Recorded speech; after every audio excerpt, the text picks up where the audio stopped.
नमस्कार प्यारे बच्चों। तो जैसा कि आपको पता है हम लास्ट क्लास में पढ़ चुके हैं 6.3 प्रश्नावली तक। आगे की प्रश्नावलियां पढ़ने के लिए हमें कुछ प्रमेय पढ़नी पड़ेगी और वो प्रमेय आपकी है 6.7, 6.8, 9 और 10 जो कि हम इस क्लास में कंप्लीट करने वाले हैं। सबसे पहले हम 6.7 प्रमेय पढ़ेंगे जो कि दिया हुआ है कि दो त्रिभुज क्या है, समरूप है। दो समरूप त्रिभुजों के क्षेत्रफलों का अनुपात उनकी संगत भुजाओं के वर्गों के अनुपात के बराबर होता है ना। ये हमें प्रूव करना है ना। पहले हम प्रमेय को प्रूव करेंगे तो सबसे पहले आपको पता हम क्या लिखते हैं, क्या दिया गया है, हमें क्या दिया है। तो इसमें सबसे पहले आपको यह बताया गया है कि त्रिभुज ए बी सी ये समरूप है त्रिभुज पी क्यू आर। पहली बात हमें जो सिद्ध करना है, सिद्ध जो करना है हमें वो ये है कि इनकी संगत भुजाओं के वर्गों का अनुपात इनके क्षेत्रफलों के अनुपात के बराबर होता है। तो मैं लिखूंगा area of A B C और भाग में मैंने लिखा area of P Q R. अब इनकी संगत भुजाओं का मतलब ये, अगर आप यहां से ए बी लेते हो तो यहां से क्या लेना पड़ेगा, आपने ए बी ले लिया और पी क्यू लेना पड़ेगा। अब यहां इसका भी वर्ग करना है, इसका भी वर्ग। देख लो, संगत भुजाओं के वर्गों का अनुपात है ना। पहले वर्ग करना है फिर अनुपात करना है। तो भुजाएं दो ही थोड़ी होती है, भुजा तो बीसी भी है, बीसी स्क्वायर, और बीसी के संगत कौन होगा, क्यू आर स्क्वायर। ऐसे ही ए सी है तो ए सी लिखूंगा मैं, तो ए सी स्क्वायर और बटे में क्या आएगा, P R square, P R square. तो आपके सामने जो त्रिभुज है ये रचनाएं तो चलो हमने बाद में की है। पहले आपको ए बी सी और पी क्यू आर दो त्रिभुज दिए हुए हैं, वो दोनों क्या है, समरूप है। तो इसमें एक रचना करनी पड़ेगी और रचना ये है, रचना ये है कि आपने ए से जो डी आपने एक रेखा बना रखी है ए डी, वो लंबवत है किस पर, बी सी पर। तथा ऐसे ही जो पी से एक एम लाइन बना रखी है आपने पी एम, वो शीर्ष लंब है क्या, किस पर, क्यू आर पर।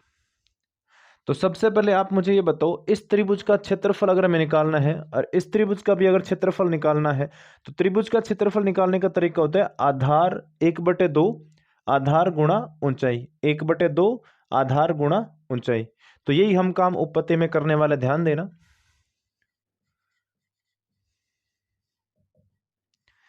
त्रिभुज एबीसी का क्षेत्रफल, एबीसी का क्षेत्रफल, तो हमने क्या लिख दिया इसको, एरिया ऑफ एबीसी, वो क्या होगा, 1/2।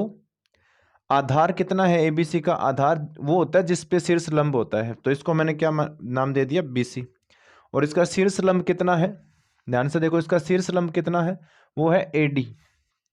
तो यहां मैंने एडी लिखा, ये मान लो समीकरण 1 है। ऐसे ही हम लिखेंगे दूसरे त्रिभुज का क्षेत्रफल, उसका नाम क्या है, पी क्यू आर, और उसका क्षेत्रफल 1/2 क्यू आर, आधार कितना है उसका, क्यू आर है, और इसकी जो ऊंचाई है वो कितनी है, पी एम है। तो इसके गुणा में क्या लिख देंगे, पी एम। ये समीकरण हो गई आपकी दूसरी। अब आपको समीकरण 1 में 2 का भाग करना है। ये सब पता कैसे चलता है, देखो इसमें लिखा हुआ है एरिया ऑफ एबीसी और भाग में area of P Q are. तो समीकरण 1 में भाग करना है आपको समीकरण 2 का, तो हम लिखेंगे area of A B C और भाग में आएगा area of P Q R. ठीक है, अब ध्यान देना, यहां मैं लिखूंगा 1/2 बी सी और गुणा ए डी, और फिर भाग में क्या है, 1/2 क्यू आर और गुणा में क्या है, पी एम। तो 1/2 से 1/2 कट गया। अब ध्यान देना, जो बचा है उसको हम समीकरण नंबर देते हैं, उसको नंबर लिखेंगे 3। अब हमें करना क्या, ध्यान देना, ये भी हमें चाहिए, BC/QR है क्या, ये रहा BC/QR, लेकिन दिक्कत ये है कि BC पे हमें वर्ग चाहिए, स्क्वायर चाहिए, तो हमारे पास BC/QR है, उस पर वर्ग नहीं है। तो अब हमारा केवल टारगेट ये है कि कुछ भी करो, बस AD और PM है ना, ये जो बटे में, इसके जगह हमें क्या लेकर आना, BC/QR। तो यहां ध्यान से देखना, अब मैं दो त्रिभुज लिख रहा हूं। मुझे पहले तो ये बता दो कि ये जो त्रिभुज है ABD और ये PQM, ये दो त्रिभुज, ध्यान देना, इनको ले रहा हूं मैं, त्रिभुज ABD, ठीक है।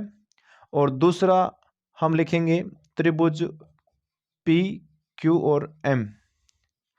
अब मुझे ये बताओ, क्या यहाँ पर दोनों में 90 डिग्री कोण है? तो पहले तो हम वो कोण लिखते हैं, ए डी बी बराबर है कोण पी एम क्यू, और वो दोनों कितने डिग्री के हैं? 90 डिग्री के हैं। दोनों कोण इसमें 90 डिग्री दिए हुए, यहाँ भी 90 है और यहाँ भी कितना है? 90 है। इसके अलावा ये जो कोण बी है ना, वो कोण क्यू के बराबर है। उसका रीजन मैं बताऊंगा। कोण बी बराबर क्या होगा? कोण क्यू। मैं बताता हूँ क्यों। मुझे ये बताओ, क्या एबीसी त्रिभुज ये समरूप है पी क्यू आर? एबीसी त्रिभुज वो समरूप है पी क्यू आर, तो समरूप त्रिभुजों के संगत कोण क्या होते हैं? बराबर। यहां लिख भी देते हैं, ये समरूप त्रिभुजों के संगत कोण है। कौन से कोण है? संगत कोण है, इसलिए बराबर है। अगर दो कोण बराबर हो जाते हैं एक त्रिभुज के, तो वो त्रिभुज दूसरे त्रिभुज के साथ में क्या हो जाता है? समरूप। अब ध्यान देना, ये दो त्रिभुज समरूप हो गए, उसका रीजन है एंगल समरूपता से। समरूपता से क्या, अगर ये समरूप हो गए तो इसकी संगत भुजाओं का अनुपात क्या होगा? समान। तो यहां से मैं लिखूंगा क्या? ध्यान देना, एडी। यहां से मैंने लिखा एडी क्योंकि हमें एडी बटे पीएम की जरूरत है। तो यहां से मैंने ए और डी को उठाया, तो आपने फर्स्ट और थर्ड को उठाया है, तो पीएम को उठाना पड़ेगा यहां से, पीएम। अब इसके संगत क्या लिखूंगा मैं? ए बी बटे पी क्यू। ए बी बटे पी क्यू। इसका रीजन लिखना पड़ेगा आपको यहां पर। समरूप त्रिभुजों की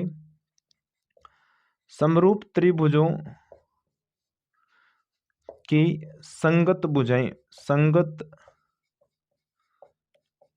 भुजाएं समानुपाती होती है ना? समानुपाती होती है। अब ध्यान से देखना, इसको इक्वेशन नंबर मैंने दे दिया 4। अब एक चीज और देखो, त्रिभुज ए बी सी, क्या ये समरूप है त्रिभुज पी क्यू आर? भाई ये तो दिया हुआ ही है ना, A B C P Q R के समरूप है, तो ये तो हमें दिया गया ना। अब ध्यान से समझना, अगर ये हमें दिया गया तो क्या मैं लिख सकता हूं? ध्यान देना, यहां से चलो मैं ऊपर लिख देता हूं ना, यहां से मैं ऊपर लिख रहा हूं। और एक चीज और, ये तो आप नोट डाउन कर ही लेना कि क्या दिया गया है, हमें क्या सिद्ध करना है, ये आप लिख लेना पहले। इसको मैं है ना नोट डाउन कर लेना आप लोग। इसको मैं हटा रहा हूं क्योंकि इसकी जरूरत है जगह की हमें। तो एक काम करते हैं, ऊपर से थोड़ा इसको इरेज कर लेते हैं, ठीक है? बस इतना, एक एक ये और हटा देता हूँ, ठीक है? सिंपल। अब ध्यान देना, अगर वो समरूप है तो क्या मैं लिख सकता हूं ए बी बटे पी क्यू और बराबर बी सी बटे क्यू आर? और इसका भी रीजन ये सेम ही लिखना आपको, समरूप त्रिभुजों की संगत भुजाएं क्या होती है? समानुपाती। तो यहाँ आपको पूरा लिखना है, ठीक है? ये यहाँ क्या लिखेंगे? समरूप त्रिभुजों की संगत भुजाएं समानुपाती। और इसको इक्वेशन नंबर दे दिया मैंने, कौन सा? 5। अब आप ध्यान से देखना, आपके पास बी सी बटे क्यू आर का मान क्या है? ए बी बटे पी क्यू। हमारे पास यहाँ ए बी बटे पी क्यू किसका मान है? ए डी बटे पी एम। तो ध्यान से देखना, आपके पास देखिए ए डी बटे पी एम है, आपके पास बी सी बटे क्यू आर है। तो समीकरण 4 और 5 का मान किस में रखना है? 3 में। समीकरण 4 व 5 का मान समीकरण किस में रखना पड़ेगा? 3 में रखने पर, तो जब हम 3 में रखेंगे तो 3 में है क्या? Area of A B C और divided by area of P Q R. Triangle की बात कर रहा हूं मैं। बी सी बटे क्यू आर है, तो अब ये बताओ बी सी बटे क्यू आर की जगह हम क्या लिखेंगे? ए बी बटे पी क्यू। और ए डी बटे जो पी एम है, ये देखो ए डी बटे पी एम, उसकी जगह भी क्या है? ए बी बटे पी क्यू। ये दो बार आगे तो हम लिख सकते हैं A B square upon P Q square. अब मुझे ये बताओ, यहां पर हम एक चीज और लिख सकते थे, वो क्या लिख सकते हैं कि यहां हम ए सी बटे क्यू आर भी, सॉरी पी आर भी लिख सकते हैं, ए सी बटे पी आर भी लिख सकते हैं। क्यों? क्योंकि अगर ए बी सी त्रिभुज और पी क्यू आर त्रिभुज अगर समरूप है तो समरूप त्रिभुजों की संगत भुजाएं क्या होती है? समानुपाती होती है। इसलिए तो मैंने क्या किया, अब ध्यान देना, अब आपका ये तो प्रूव हो गया ना, A B square upon P Q square, एक आपका प्रूव हो गया। अब आप इसकी जगह बी सी बटे क्यू आर लिख सकते हैं, इसकी जगह ए सी बटे पी आर भी लिख सकते हैं। तो हम लिखेंगे बराबर में बी सी स्क्वायर और बटे में मैंने लिखा क्यू आर स्क्वायर। इसी प्रकार हम ए सी स्क्वायर और बटे में पी आर स्क्वायर भी लिख सकते हैं। क्यों? उसका सिंपल रीजन है, आपने इतना तो प्रूव कर लिया, अब इसकी जगह हम इन दोनों को लिख सकते हैं सिंपली। तो आप है ना वीडियो को पॉज करके नोट डाउन कर लो। बहुत ही शानदार तरीके से मैंने ये आपको थ्योरम पढ़ा दी है। अब हम बात करेंगे 6.8 की, और उसमें क्या है देखते हैं अभी। 6.8 है आपकी थ्योरम, 6.8 है कि एक समकोण त्रिभुज है। कौन सा त्रिभुज? एक समकोण त्रिभुज है, और उसमें जो समकोण त्रिभुज है उसमें आपको समकोण वाले कोण से या समकोण वाले शीर्ष से सम्मुख भुजा पर क्या बनाना है? एक शीर्ष लंब बनाना है। तो बताइए उसमें और कितने त्रिभुज बन जाएंगे? 2। और वो दोनों त्रिभुज एक दूसरे के क्या होते हैं? समरूप। मैं अभी आपको डिटेल में बता ही देता हूं। इसमें है क्या, सिंपली एक यहां पर एक आपको समकोण त्रिभुज बनाना है। कौन सा त्रिभुज बनाना है? समकोण। ये समकोण त्रिभुज है और यहां पर ये समकोण है, यहां 90 है। इसका नाम मैंने लिखा ए, बी और सी। ये समकोण त्रिभुज है। समकोण वाले शीर्ष से सम्मुख भुजा पर आपको एक लंब डालना है। तो कितने त्रिभुज बन गए? 2। एक ये और एक इसके पास वाला। ये दोनों त्रिभुज एक दूसरे के समरूप है, और ये दोनों त्रिभुज, ये जो त्रिभुज दिया है पूरा एबीसी, उसके साथ भी क्या है? समरूप। तो आपको केवल बस इतना दिया गया इस सवाल में, मैं लिख देता हूं दिया है। जो हमें इस सवाल में दिया गया है वो पार्ट लिख रहा हूं मैं, ध्यान देना। तो हमें ये दिया गया त्रिभुज एबीसी क्या है? त्रिभुज एबीसी समकोण है, समकोण त्रिभुज है। त्रिभुज एबीसी समकोण त्रिभुज है जिसमें कोण ए कितना है? 90 है, पहला। दूसरी बात ये दी गई है आपको कि ये जो एडी लाइन है ना, एडी, वो लंबवत है किस पर? बीसी पर, है ना। वो लंबवत है बीसी पर है। ये ए पर 90 दिया हुआ है आपको, और ये एडी क्या है? लंबवत है बीसी पर। ये इतना हमें जो प्रूव करना है, हमें जो सिद्ध करना है, सिद्ध करना है, सिद्ध ये करना है कि ये जो नए दो त्रिभुज बने ना, वो एक दूसरे के समरूप है ना। और वो त्रिभुज एबीसी के भी क्या है? समरूप है। थोड़ा मैं आपको बता देता हूं। बताइए, ये जो बी कोण है वो छोटे त्रिभुज में भी है और पूरे में भी है। यहाँ डी पर 90, तो हमारे पास 90 किस पर है? ए पर है। तो अब पहले त्रिभुज का नाम, मैं जो बड़ा त्रिभुज है उसका नाम मैंने लिखा बी ए सी, और इसके समरूप में लिखूंगा दूसरा त्रिभुज जिसका नाम है, देखिए बी के संगत बी है, क्योंकि बी कोण छोटे में भी है और बड़े में भी, तो बी के संगत कौन हो गया? बी। तो बी पहले आएगा। अब ए पर हमारा देखो 90 है, तो हमारे इस छोटे त्रिभुज में 90 कहाँ है? डी पर। और फिर तीसरा जो शीर्ष है वो इसका कौन सा आ गया? ए। ठीक है। और इसके साथ समरूप आपको ये भी प्रूव करना है, ये जो पास में लिखा हुआ है सी, तो सी के संगत कौन है? सी। यहाँ सी लिखा हुआ है तो सी के संगत कौन होगा? सी। तो आपका सी सबसे आखिरी में आएगा।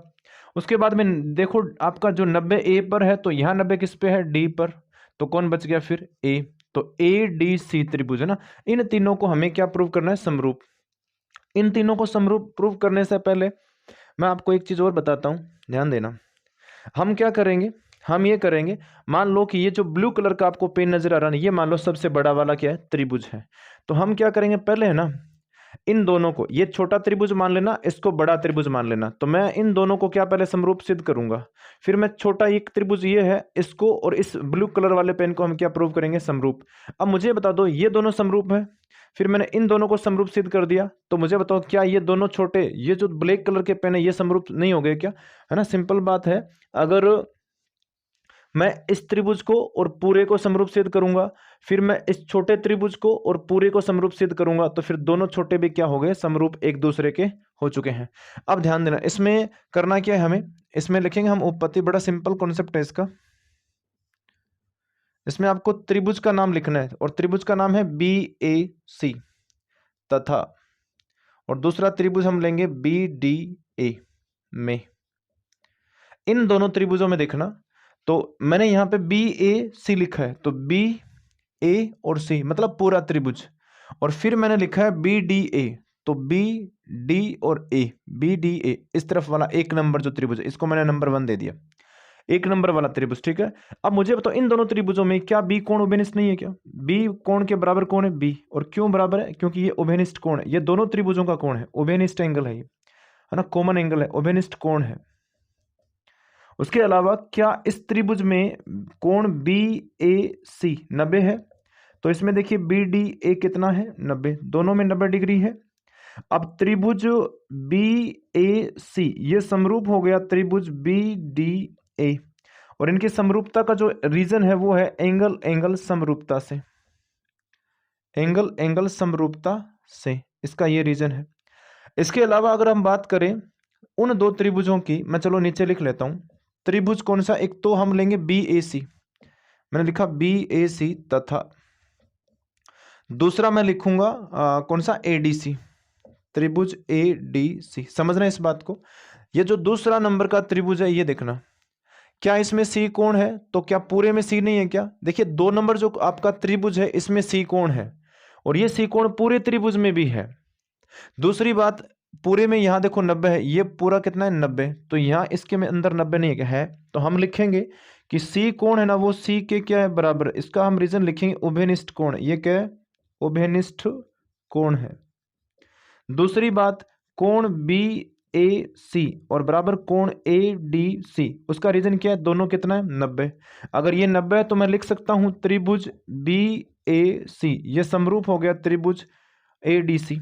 क्या नाम है इसका? त्रिभुज का नाम है ए डी सी। और इनका समरूप होने का जो कारण है वो सिंपल है, अगर एक त्रिभुज के दो कोण दूसरे त्रिभुज के दो कोणों के अगर बराबर हो जाए तो उसको बोलते हैं हम एंगल एंगल समरूपता। एक बच्चों को लग रहा है कि सर ये जो एंगल एंगल समरूपता है वो ट्रिपल एंगल समरूपता की अलग है क्या? नहीं बेटा, अगर एक त्रिभुज के दो कोण बराबर हो जाए ना तो फिर तीसरा अपने आप ही बराबर हो जाता है, इसलिए वो सेम ही है। अब मुझे बताओ, इसे हम इक्वेशन 1 लिखेंगे। कहाँ लिखा था मैंने ये? हाँ, ये इक्वेशन 1 है, और इसको मैंने इक्वेशन नंबर 2 दे दिया। अब समीकरण मतलब इक्वेशन 1 व 2 से, 1 व 2 से, वो मैंने अभी आपको समझाया था कि ये जो बी ए सी बड़ा त्रिभुज है वो एक छोटे 1 नंबर त्रिभुज के क्या है? समरूप। फिर जो बड़ा त्रिभुज है वो 2 नंबर त्रिभुज के भी समरूप है, तो तीनों त्रिभुज क्या हो गए? समरूप। तो ये बी ए सी त्रिभुज समरूप है त्रिभुज B D A, B D A, और ये समरूप होगा त्रिभुज ए डी सी। और इन तीनों के समरूप होने का कारण मैंने इक्वेशन फर्स्ट और सेकंड से बता दिए, ये हमें प्रूव करना था ना। तो ध्यान रखना कि ये जो आपने एक शीर्ष लंब से एक अपने 90 डिग्री वाले कोण से अगर आपने शीर्ष लंब बनाए दो त्रिभुज, वो एक दूसरे के भी समरूप होंगे, और वो त्रिभुज इस पूरे त्रिभुज के भी के साथ क्या होंगे? समरूप। उसके बाद में हम जो प्रमेय, ये तो प्रमेय का नंबर मैं लगा देता हूँ, ये प्रमेय आपकी ये जो थ्योरम है, ये जो प्रमेय है ये है 6.8। और एक बात और बता दूं, आपकी एनसीईआरटी की बुक में इसको एक्सप्लेन नहीं किया हुआ ना, सीधा ही कर रखा है, बस स्टेटमेंट है, उसको उसका एक्सप्लेनेशन नहीं है। और अब हम बात करेंगे जो आपकी थ्योरम इसके बाद में 6.9 है, उसमें क्या देखते हैं, उसको बोलते हैं हम पाइथागोरस प्रमेय।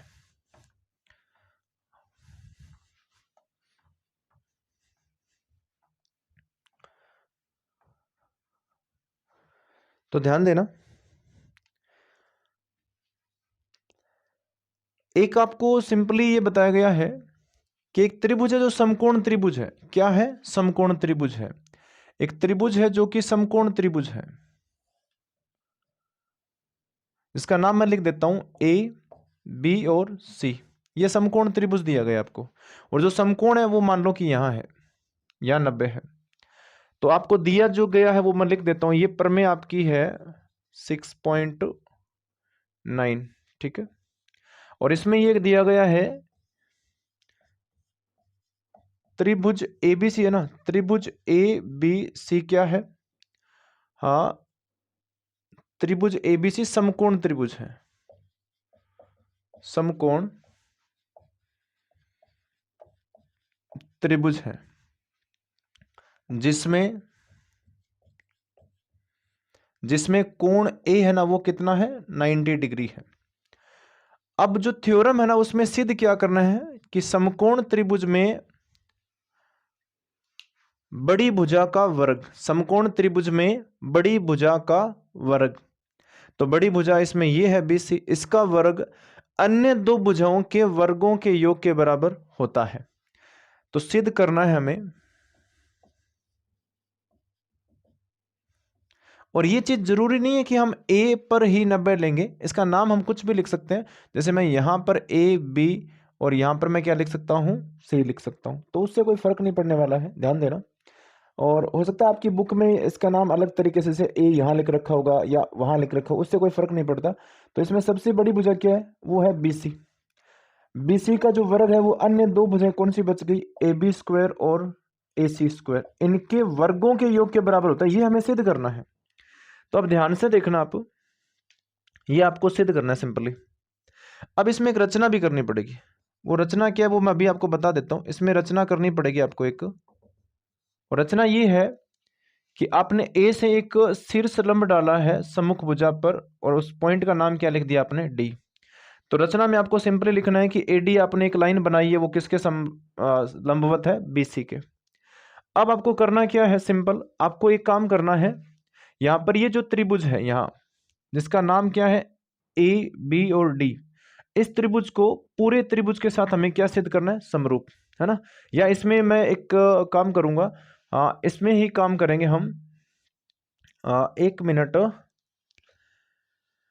हमें प्रूव करना है बी सी स्क्वायर बराबर A B square plus A C square, है ना, ये प्रूव करना है। हाँ, तो एक काम करेंगे हम, एक तो इस त्रिभुज में हमें ए बी स्क्वायर है ना, ए बी स्क्वायर ये तो लेकर आना ही है, ए बी स्क्वायर तो हम लेकर आएंगे, ठीक है। ये जो ए बी स्क्वायर है ये, दूसरी बात तो ए सी स्क्वायर हम इस तरफ से लेके आ जाएंगे, है ना, ए सी स्क्वायर। तो आपको एक काम करना है, एक तो छोटे त्रिभुज को और पूरे त्रिभुज को आप पहले समरूप सिद्ध करो, है ना। वैसे तो हम 6 पॉइंट जो 8 पर में हमारी थी इसमें हम सिद्ध कर चुके हैं ना। तो इस त्रिभुज को और पूरे त्रिभुज को हमें समरूप सिद्ध करने की जरूरत नहीं है, क्योंकि ये थ्योरम हम पढ़ चुके हैं। मैं बताता हूं आपको अभी उत्पत्ति में, अभी जस्ट मैंने आपको यही पढ़ाया है, ठीक है। ध्यान देना, त्रिभुज जो नाम लिख देता हूं मैं, पहले मैं नाम लिखूंगा बी ए सी। ध्यान देना मैंने क्या नाम लिखा है, बी ए और सी, ये त्रिभुज। और दूसरा जो त्रिभुज वो है बी डी ए, है ना, वो समरूप है त्रिभुज बी डी ए। और इन दोनों की समरूपता का जो रीजन है वो आपको लिखना है प्रमेय, कौन सी, जो अभी मैंने आपको पढ़ाई थी 6.8 से, 6.8 से। अब अगर ये दोनों त्रिभुज समरूप है तो इनकी संगत भुजाओं का जो अनुपात है वो क्या होता है, समान होता है। तो यहां से मैंने एक नाम उठाया ए बी, यहां से मैंने क्या नाम लिखा है, ए बी। तो आपने फर्स्ट और सेकंड को उठाया, तो यहां से फर्स्ट और सेकंड कौन है, वो है बी डी।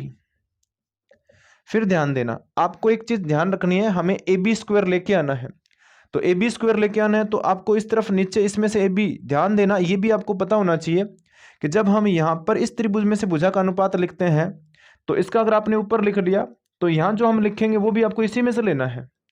तो अब ये ध्यान रखना है आपको कि इसमें से हम जब अगर नाम लिखना चाहते हैं ना इसमें से, तो वो कहाँ लिखा जाएगा, नीचे। क्योंकि इसमें से आपने बी डी को कहाँ लिखा है, नीचे। तो इसमें से अब और नाम लिखना है तो वो भी कहाँ लिखेंगे, नीचे। हमें ए बी का स्क्वायर लाना है तो हमें ए बी यहाँ लिखना पड़ेगा। ए बी को ए बी से गुणा करने पे कितना आ जाएगा, ए बी स्क्वायर। तो ए बी इसमें से आपने नीचे लिखा, तो ए बी कहाँ है, फर्स्ट और थर्ड पे है ना, पहले और तीसरे नंबर पे है। तो यहाँ से पहला और तीसरा कौन है, बी सी, यहाँ लिखना पड़ेगा। पहले तो आप इसे समीकरण दो, है ना, समीकरण तो हम चलो दे देंगे, नेक्स्ट थोड़ा हल करके देना पड़ेगा, है ना, इसको गुणा करेंगे अभी हम।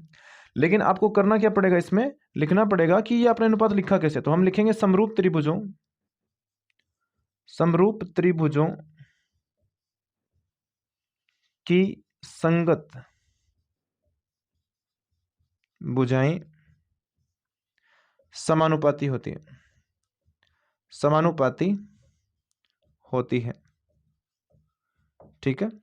अब ध्यान देना, अब ए बी को ए बी से गुणा करने पे कितना आएगा, ए बी स्क्वायर, और बी डी को बी सी से गुणा कर दो, बी डी इंटू बी सी।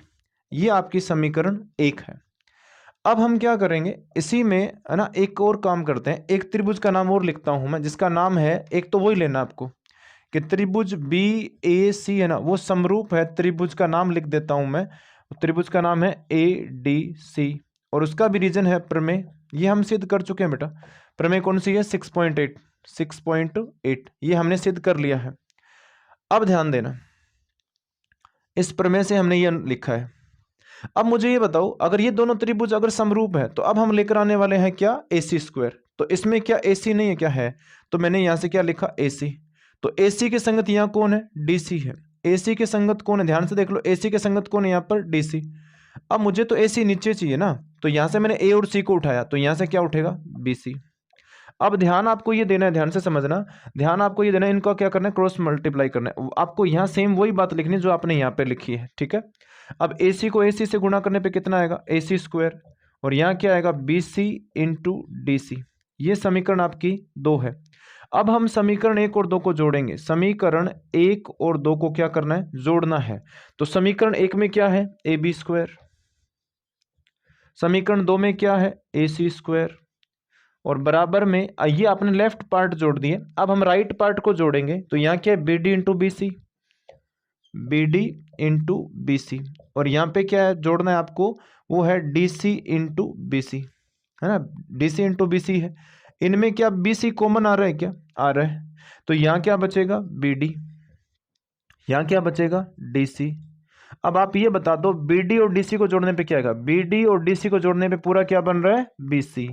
तो ध्यान से देखो, यहां मैं लिखूंगा BC, और इसके इंटू में भी क्या आएगा, BC। अब इनको गुणा करने पे कितना आएगा, BC स्क्वायर, ठीक है। और यहां पर क्या चल रहा है आपका, AB square plus AC square. तो ये आपका फाइनली आंसर आ चुका है ना। यहाँ अगर आपको बाई चांस हो सकता है आपको यहाँ पे बोर्ड पे दिखाई नहीं दिया हो, तो इससे ना नीचे जो मैंने हल किया है वो मैं पूरा दोबारा लिख देता हूँ। मैंने हल किया AB स्क्वायर प्लस कितना है, AC स्क्वायर। इन दोनों में क्या कॉमन आ रहा है, BC, तो मैंने BC लिखा। फिर यहाँ क्या बचेगा, BD, और प्लस बचेगा DC या CD, एक ही बात है। DC लिखो चाहे CD लिखो, एक ही बात है। अब ये BC को तो मैंने BC लिखा, BD ये देखो, ये यहाँ से यहाँ तक BD है, और आगे क्या पूरा वो है DC। इन दोनों को जोड़ने पे क्या बनेगा, वो भी BC बनेगा। इन दोनों को जो गुणा करने पे कितना आएगा, BC इंटू BC कितना, BC स्क्वायर।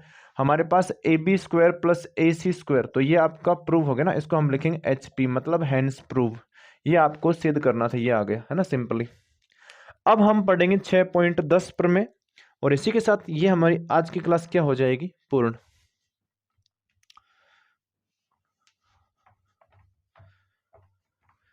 और मैंने पिछले 1-2 दिनों में, या हो सकता है 3-4 दिन हो गए, थोड़ा मैं बिजी था, और इस वजह से मैं आप लोगों को क्लास नहीं दे पाया। इसके लिए एक्सट्रीमली सॉरी, है ना।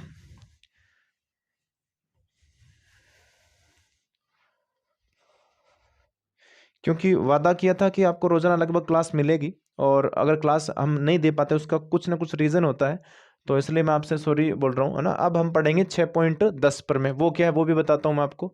अब हम पढ़ेंगे प्रमेय 6.10, ठीक है। उसके बाद में नेक्स्ट जो अपनी क्लास होगी उसमें हम बात करेंगे प्रश्नावली 6.4 की। अब ध्यान से देखो है क्या, वो ये है कि एक त्रिभुज है ऐसा जिसमें बड़ी भुजा का वर्ग, एक त्रिभुज दिया हुआ है, उस त्रिभुज में बड़ी भुजा का, ध्यान से देखना, एक त्रिभुज है और उस त्रिभुज में बड़ी भुजा का वर्ग, एक त्रिभुज है A, B और C, और उसमें बड़ी भुजा का वर्ग अन्य दो भुजाओं के वर्गों के योग के बराबर है। आपको दिया ये गया है, मैं लिख देता हूं यहां पर, आपको ये दिया गया है कि इसमें जो बड़ी भुजा वो कौन है, AC, तो AC का वर्ग अन्य दो भुजाएं कौन सी है, AB स्क्वायर, और कौन सी बच गई, BC, तो BC का स्क्वायर। ये आपको दिया गया है। आपको ये प्रूव करना है कि ये समकोण त्रिभुज है। प्रूव क्या करना है, सिद्ध क्या करना है, सिद्ध करना है, और सिद्ध करना है त्रिभुज ABC समकोण त्रिभुज है, समकोण त्रिभुज, ये हमें सिद्ध करना है, त्रिभुज है। अब मुझे एक बात बताओ, बात बताओ नहीं मैं बताता हूं आपको, इसमें एक आपको रचना करनी पड़ेगी, और रचना ये है, इस प्रकार है कि आपको ना AB के बराबर PQ तथा BC के बराबर QR, ये दो भुजाएं लेनी है, एवं एक आपको कोण Q कितना लेना पड़ेगा, 90 डिग्री, है ना, वाला त्रिभुज बनाया, वाला त्रिभुज बनाया। तो आपको एक ऐसा त्रिभुज बनाना है, ध्यान देना, जो समकोण भी होना चाहिए, और उस त्रिभुज का नाम आपको क्या लिखना है, पी क्यू आर। और ये समकोण त्रिभुज है, ये हमें पता है क्यू 90 है। अब ध्यान देना, अब मैं लिखूंगा उत्पत्ति में त्रिभुज जो पी क्यू आर है, पी क्यू आर में अगर वो समकोण त्रिभुज है तो उसमें हम क्या लिखेंगे, उसमें लिखेंगे पी क्यू स्क्वायर, या एक बार हम लिखते हैं पी आर स्क्वायर। क्या लिखा मैंने, पी आर स्क्वायर बराबर हम लिखेंगे P Q square plus Q R square. और ये आपने कहां से लिखा है, ये तो अभी हमने पढ़ा है कि समकोण त्रिभुज में जो बड़ी भुजा होती है उसका वर्ग अन्य दो भुजाओं के वर्गों के योग के बराबर होता है। तो इसका मतलब ये प्रमेय कौन सी है, 6.9 से। और एक बात हमें पता है कि ये जो ए सी स्क्वायर है बराबर आपको दिया हुआ है A B square plus B C square, और ये तो हमें दिया गया है शुरुआत में, देखो ये तो दे रखा है ना। अब मुझे ये बताओ, चूंकि ए बी है ना वो किसके बराबर है, पी क्यू के, और तथा ये जो बी सी है वो किसके बराबर है, क्यू आर के। और ये कैसे पता चला, रचना से, है ना, रचना ने बताया है भाई, ये रचना से। ए बी बराबर P Q R, B C बराबर क्यू आर है, तो इन दोनों की जगह हम क्या लिखेंगे, पी क्यू और क्यू आर। ये इक्वेशन नंबर 1 मान लेना आप। और ए सी स्क्वायर बराबर अब ए बी की जगह क्या आएगा, पी क्यू, तो पी क्यू का स्क्वायर। उसके बाद में ये जो बी सी है उसकी जगह क्या आएगा, क्यू आर, तो क्यू आर का स्क्वायर। ये समीकरण मान लो अब आप 2। अब मुझे बताओ समीकरण 1 व 2 को देखो आप, समीकरण 1 और 2 को ध्यान से अगर आप देखते हो तो मुझे बताओ, यहां पर देखो P Q square plus Q R square, इसमें भी P Q square plus Q R square, तो यहां जो पी आर स्क्वायर है वो किसके बराबर हो गया, ए सी स्क्वायर के। पी आर स्क्वायर बराबर किसके हो गया, ए सी स्क्वायर के। अब यहां पर अगर हम वर्गमूल करते हैं, क्या करेंगे, वर्गमूल करने पर, वर्गमूल करने पर अंडरूट स्क्वायर हट जाएगा, तो पी आर बराबर क्या आ जाएगा, ए सी। अब मुझे ये बता दो, आपको त्रिभुज ए बी सी तथा पी क्यू आर में देखना है, क्या ए बी बराबर पी क्यू है, ए बी बराबर क्या है, पी क्यू, कैसे पता चला, रचना में लिखा हुआ है। इसके अलावा क्या मैं लिख सकता हूं, बी सी बराबर क्यू आर, ये भी कहां लिखा हुआ है, रचना में लिखा हुआ है। इसके अलावा आपने प्रूव कर दिया ये कि ये जो ए सी है ना वो किसके बराबर है, पी आर, और ये हम सिद्ध कर चुके हैं, सिद्ध कर लिया। अब मुझे बताओ, अगर 3 भुजाएं दूसरे त्रिभुज के 3 भुजाओं के बराबर हो गई तो मैं लिखूंगा त्रिभुज ए बी सी है ना वो सर्वांग सम हो गया त्रिभुज पी क्यू आर। और उसका जो रीजन है वो ये एस एस एस सर्वांग समता से। अगर 2 त्रिभुज सर्वांग सम सिद्ध हो गए तो कोण जो क्यू है वो किसके बराबर होगा, या मैं ये बोल सकता हूं कोण बी किसके बराबर होगा, कोण क्यू के। उसका रीजन है बी बीच में है ना, तो उस तरफ जो कोण है उसमें बीच में कौन है, क्यू, तो बी के बराबर कितना होगा, क्यू। और हमें पहले से ये पता है कि कोण जो क्यू है उसका मान कितना है, 90। तो अब हमने बी का भी मान 90 प्रूव कर दिया, इसलिए हम लिख सकते हैं अतः त्रिभुज ए बी सी समकोण त्रिभुज है। तो इसका मतलब ये है समकोण त्रिभुज है। कहना ये चाहता हूं मैं, अगर आपको एक ऐसा त्रिभुज है जिसमें एक बड़ी भुजा का वर्ग अन्य 2 भुजाओं के वर्गों के योग के बराबर अगर दिया हुआ है, इसका मतलब वो त्रिभुज क्या है, समकोण त्रिभुज है। तो मैंने आपको इस क्लास में कितने 4 प्रमेय करवा दी है। आप लोग ज़्यादा से ज़्यादा इस वीडियो को शेयर करें, सब्सक्राइब करें चैनल को अगर आपने अब तक नहीं किया है। इसी प्रकार आप सपोर्ट करते रहिए। Keep watching, keep supporting. Thanks.